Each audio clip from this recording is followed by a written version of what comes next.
Eu vou iniciar, eu acho que ele já. Ah, pronto. Então, boa tarde a todos. Nós vamos iniciar a gravação da primeira aula da disciplina de segurança alimentar e nutrição e dietética. Se alguém tiver alguma oposição a essa gravação, por favor, se manifeste. Se não, podem permanecer como estão.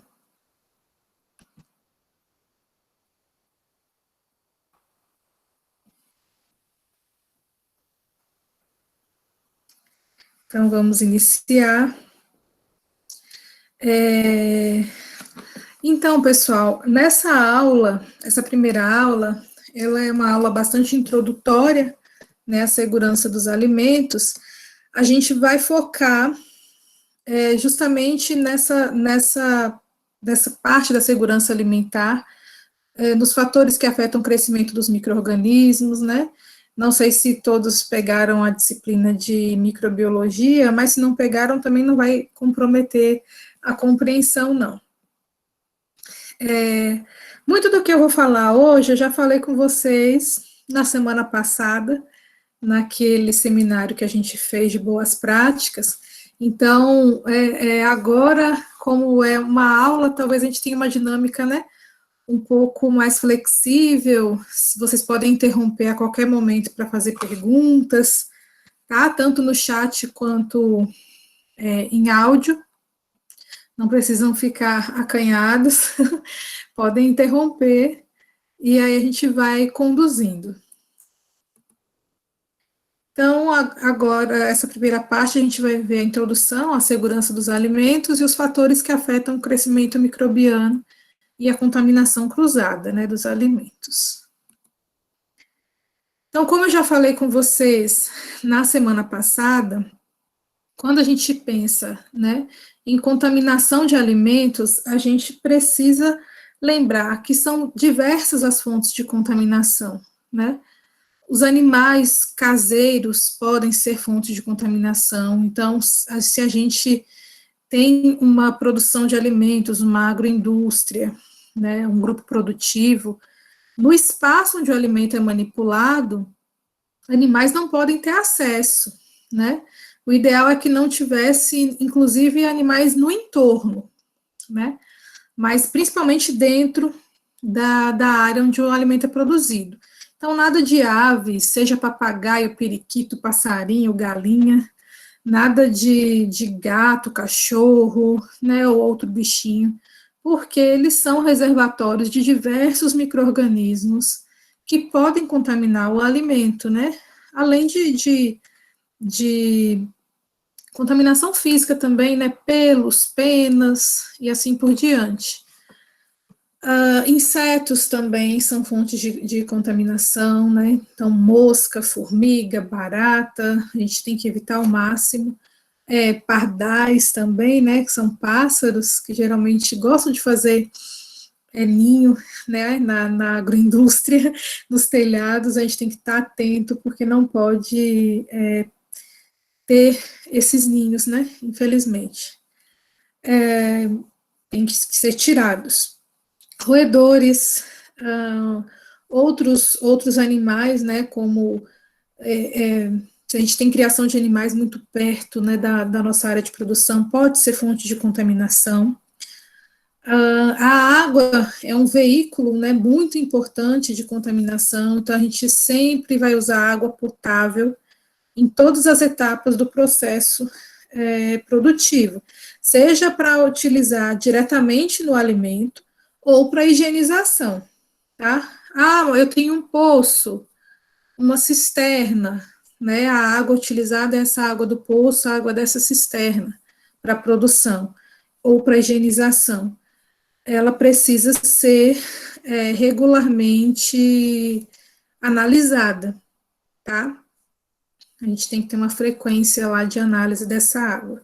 A cada 4 meses, a cada 3 meses, a gente vai observar essas questões na legislação, né? Se não for água da rede pública, né? Com água da rede pública a gente tem mais tranquilo, porque a gente sabe do tratamento, né?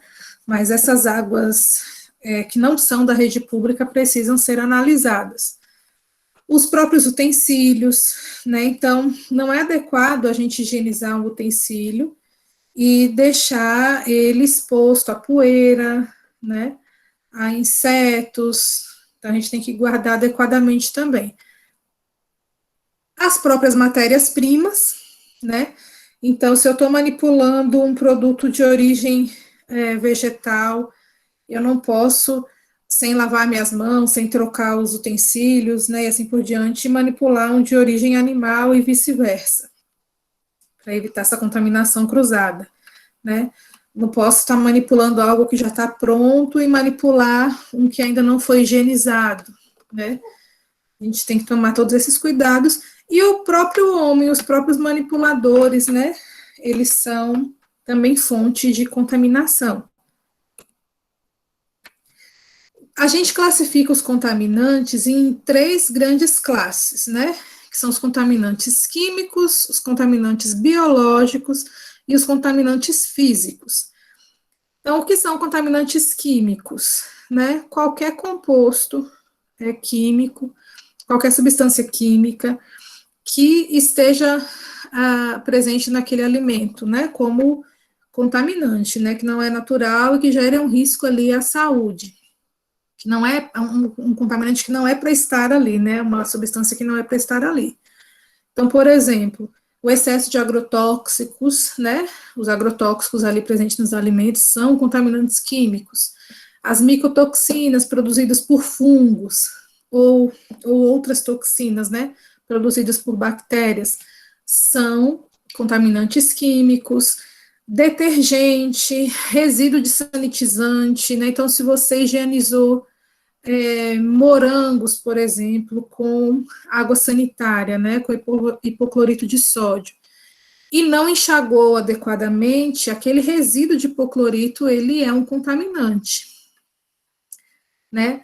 Se você higienizou na mesma pia que você usa para higienizar os alimentos, você usa para lavar os utensílios, e aí acaba tendo sabão ali naquela pia, e isso chega ao alimento, uma contaminação química também. E aqui aí eu faço a ressalva. Eu não estou falando da produção em casa, né? Porque em casa a gente não tem 3, 4, 5 pias dentro da cozinha, né? A gente só tem uma. Então a gente separa as operações, né? Para não fazer tudo ao mesmo tempo, para evitar a contaminação, né? Então você higieniza a sua louça, limpa a pia, para não ficar nenhum resíduo de sabão, né, nem de outros produtos químicos, e aí começa a cozinhar, por exemplo, né, fazer o almoço ou outra refeição. Mas na produção de alimentos, a gente não pode fazer isso, né? A gente tem que ter ambientes separados para cada operação. Então, eu preciso ter uma área de lavagem, né, de higienização, que é a área onde vai ter esses componentes químicos, né, detergente, sabão e afins, né, e na área de preparo, é só a área de preparo, né, só para higienização de alimentos. Não posso higienizar o utensílio ali. Também não posso higienizar as mãos nessa mesma pia, né, porque para a higienização das mãos, a gente vai precisar de produtos específicos para lavagem das mãos, né? Sabonete líquido, com antisséptico ou não, né? E o álcool em gel.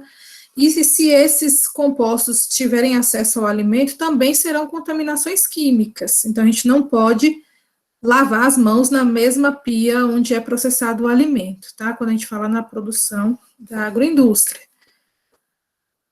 Os biológicos são bactérias, vírus, fungos, né? Esses micro-organismos que vão crescer nesse alimento e trazer os riscos à saúde que a gente está acostumado a falar tanto, né? E os físicos, qualquer material que tenha acesso a esse alimento, tá? Seja um anel, uma tarraxa de brinco, uma farpa,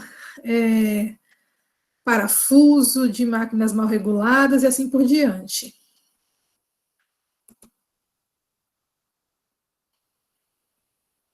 gente pensa, então, aqui, né, dando aqui uns exemplos mais abrangentes de contaminantes químicos, pesticidas, inseticidas, né, raticidas, herbicidas, repelentes, e assim por diante, e aqui eu já faço um destaque para as agroindústrias e até cozinhas industriais, né, não somos nós mesmos que fazemos o controle de pragas, né, a gente não pode ter pesticida dentro da agroindústria. Quem faz esse controle tem que ser uma empresa certificada para essa finalidade.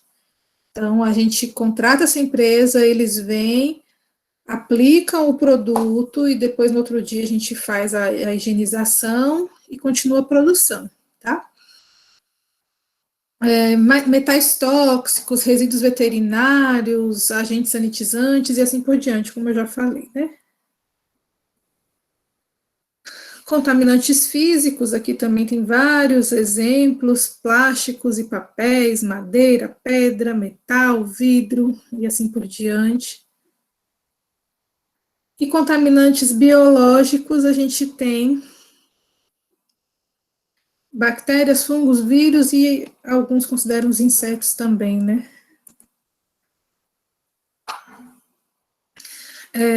E quando a gente pensa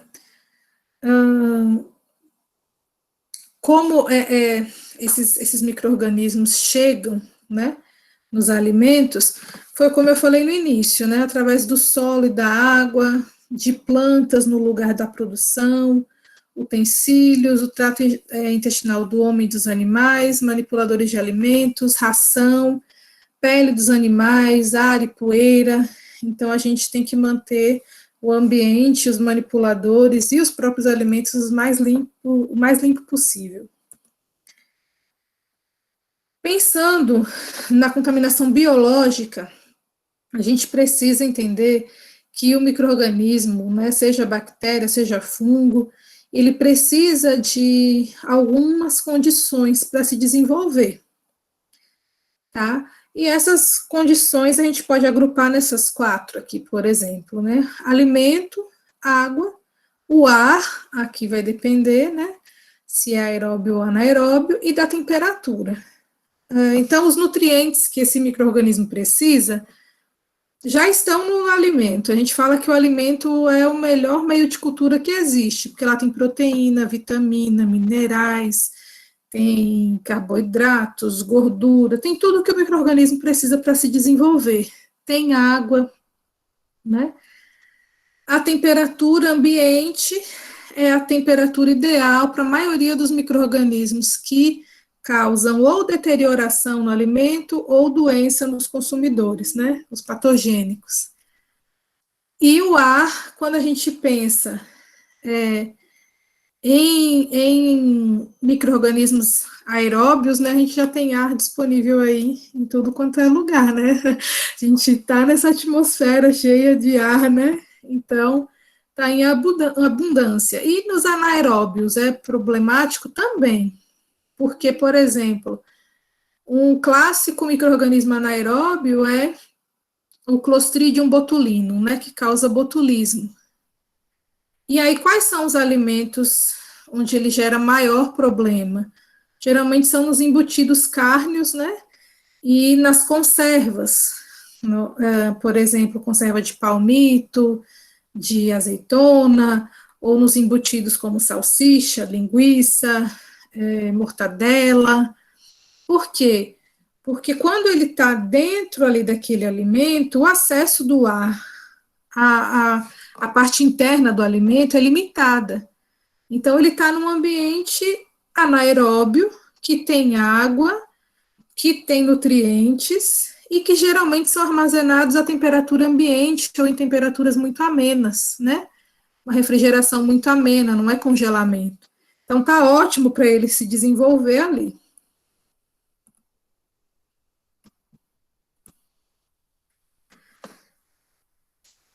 Como eu falei com vocês, né, na semana passada, então a gente tem uma zona de perigo para os alimentos, que é a temperatura ambiente, né, de 10 a 60 graus Celsius, né, aqui a gente coloca.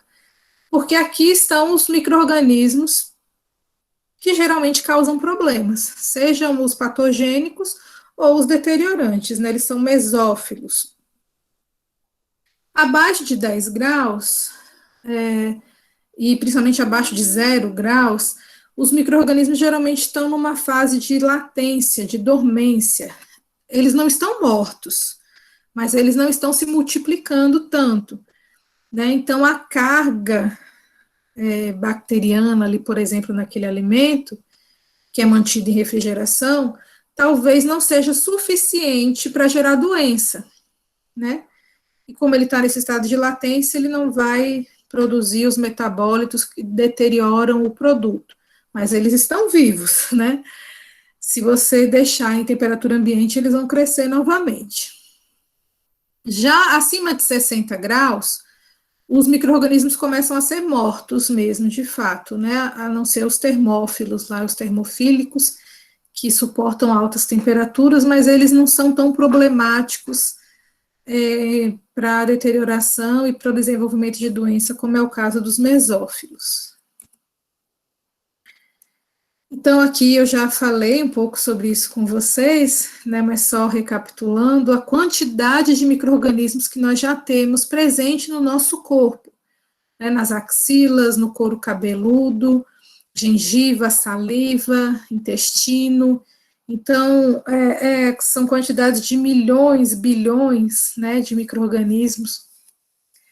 Por isso que a gente precisa ser tão criterioso com as questões de higiene, quando a gente fala de alimentos. Né? Não pode estar conversando em cima do alimento, se coçando, né? Tem que estar sempre de touca, com as roupas adequadas, né? Cabelo preso, barba feita, né? E assim por diante. Os micro-organismos não têm perna, como eu já falei, então eles precisam ser levados ao alimento, né? Como é que eles são levados até o alimento? Através da manipulação da água, da sujeira do ambiente, né? Se eu estiver trabalhando numa bancada que não está higienizada, com certeza já tem micro-organismos ali, né? Quando o meu alimento entrar em contato, ele é contaminado. Insetos podem trazer essa contaminação, poeira, lixo e assim por diante. Aqui aquelas plaquinhas que eu mostrei também, no momento do seminário. Uma placa que foi feita com a amostra coletada de mamão suja. Então, a gente tem incontáveis unidades formadoras de colônia aqui, né? Cada pontinho desse era uma bactéria inicialmente. Quando a gente higieniza com água e sabão, reduz muito o número de unidades formadoras de colônia, né, esse número dessas bolinhas aqui, que são colônias, né, que vieram de uma bactéria cada. Então, a gente reduz bastante essa carga de micro-organismos. E quando lava com água e sabão e higieniza com álcool 70, a gente tem uma redução mais expressiva ainda. Aqui a amostra coletada de uma aliança, né, demonstrando a contaminação desses adornos, como ela é grande, de um pano de limpeza, e aí a gente vai entender por que não são permitidos panos na produção, né, de alimentos. No dinheiro, também, muito contaminado, vários tipos de micro-organismos diferentes, por isso que o manipulador de alimentos não pode manipular dinheiro, né, quando a gente tem vendas, por exemplo. E o fio de cabelo demonstrando como ele é contaminado, né, em toda a sua extensão. O ar de um corredor movimentado, com muitas pessoas conversando e transitando, então também vários micro-organismos diferentes presentes, mostrando essa contaminação. E tratando da contaminação cruzada, para a gente entender o que é essa contaminação cruzada, a gente, antes disso, eu quero perguntar se vocês estão conseguindo acompanhar até aqui, se está muito rápido, ou se está tranquilo. Tranquilo, Pro. Então, pronto. Vou continuar. Então, tratando-se de contaminação cruzada, né? O que é essa contaminação cruzada? É justamente essa contaminação gerada pelo contato indevido da matéria-prima com uma superfície, ou ambiente, ou pessoas, ou outros materiais que estejam contaminados. Então, vamos pensar, se eu vou processar frutas, né? Vou fazer polpa de frutas. E aí, eu já higienizei a manga, por exemplo, né? Eu higienizei a manga, ela já está limpa, né? Em cima da bancada, já dentro dos utensílios lá ideais, já para ser descascada e despolpada, certo? Mas o que acontece? Nesse momento, eu me lembrei que eu esqueci de botar o saco de lixo lá na lixeira que eu vou usar para recolher as cascas da manga. Então, eu vou lá, pego o saco de lixo, boto na lixeira e vou descascar diretamente essa manga, tá? Sem higienizar as mãos, sem sanitizar, nem nada. Então, o que acontece? A manga já estava limpa, aquela matéria-prima, mas eu entrei em contato com uma superfície suja, que é a da lixeira, né? Então, ao entrar em contato com a lixeira, eu estou levando a contaminação da lixeira para a manga, que já estava limpa. Então, isso é a contaminação cruzada, certo? Então, quais são os exemplos, né, de situações que podem levar à contaminação cruzada? Então, por exemplo, durante o processo de fabricação, deu uma lâmpada, queimou. Aí entra alguém ali dentro da produção para trocar a lâmpada, né? Cai poeira, pode cair insetos, se tiver algum tipo de luminária lá, né? Recobrindo aquela lâmpada, e assim por diante. Então, isso pode gerar uma contaminação cruzada, né? Se eu for consertar o equipamento tem graxa, tem algum tipo de óleo, pode levar a contaminação cruzada. Se eu estou manipulando na mesma bancada um alimento cru, que não foi sanitizado, e um alimento já cozido, isso pode levar a contaminação cruzada. Isso é um exemplo muito clássico de, por exemplo, quando a gente lida com produtos cárneos, né? Vou dar um exemplo que a gente faz dentro de casa.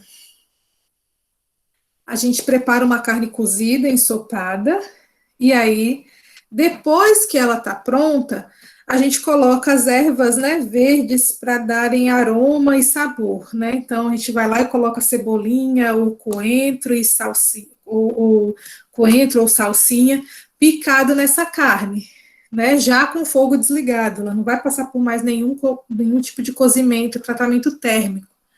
Ela já está pronta, aquilo é só para liberar o aroma e o sabor.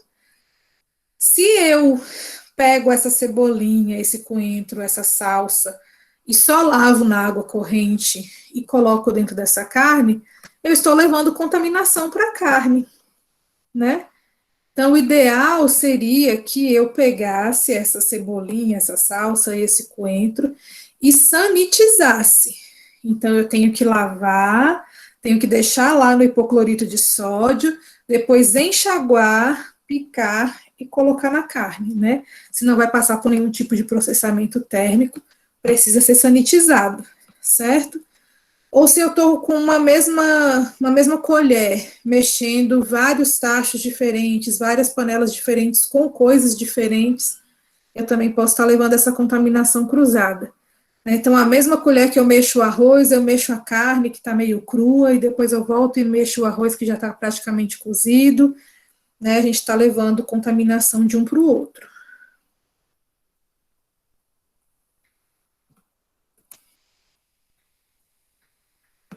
Como eu dei o exemplo, higienizações durante o processo de fabricação, né? Então, se eu estou usando uma bancada para picar legumes ou para fazer uma massa de pão, e aí do meu lado tem uma pia que alguém está lavando algo com detergente, aquilo respinga naquela bancada, né, eu deixo algum resíduo, ou se eu estou fazendo a minha produção e durante a produção dou de varrer, isso é muito comum na panificação, né, que acaba derramando muita farinha quando a gente fala em padarias grandes, né, por exemplo, derrama muita farinha, a gente não pode varrer durante o processo de produção, né, a gente tem que esperar o processo acabar para evitar que no meio daquela farinha suba poeira também e contamine os alimentos, né, por exemplo. E aí a importância de usar sempre os equipamentos de proteção individual. Não sei se vocês já trabalharam em alguma padaria ou nas agroindústrias mesmo, né, que o grupo produtivo que trabalha com panificação em grande escala, por exemplo, a farinha escorrega demais, né?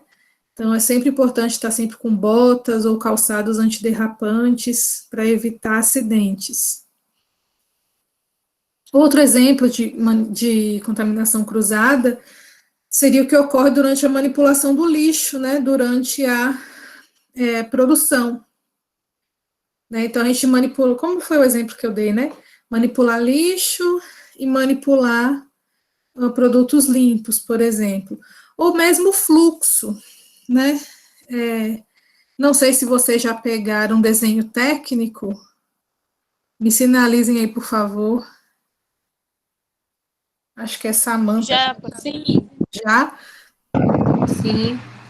Então, a gente sempre fala que o desenho da agroindústria ou da cozinha industrial, né, da produção de alimentos, tem que ter um fluxo linear, né, é o ideal que a gente fala, né, um fluxo contínuo, que onde o material que já está limpo não cruze com o material sujo, né?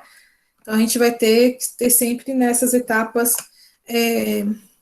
consequentes, né? A gente tem recebimento, armazenamento, pré-preparo, preparo, e no caso da agroindústria, o porcionamento e embalagem, né?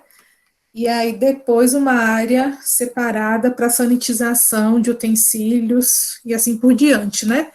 A gente não pode ter a área de embalagem voltando, né? Por exemplo, eu tenho pré-preparo, embalagem e preparo, né? Não posso estar voltando no fluxo. O fluxo tem que ser contínuo para evitar o cruzamento dessas matérias sujas e limpas. E aí, como eu já falei, usar a mesma pia para lavar alimento, que a gente usa para alimentos, né, para higienizar as mãos e os utensílios, por exemplo, também aumenta o risco de contaminação cruzada, a gente não pode ter essa estrutura, a gente tem que instalar, nem que seja uma pia, só para lavagem de mãos, né, na área da produção, e lavar os utensílios numa área separada. Certinho? Eu tinha planejado uma aula um pouco mais extensa, mas para não ficar muito cansativo, a gente vai encerrar por aqui hoje, e aí na quarta-feira a gente continua essa aula com a parte de higiene de manipuladores e de higiene ambiental dos equipamentos e utensílios. E o controle integrado de pragas também, tá? A aula de hoje foi um pouco curta, mas por enquanto é isso. Vocês têm alguma dúvida? Deixa eu olhar aqui no chat.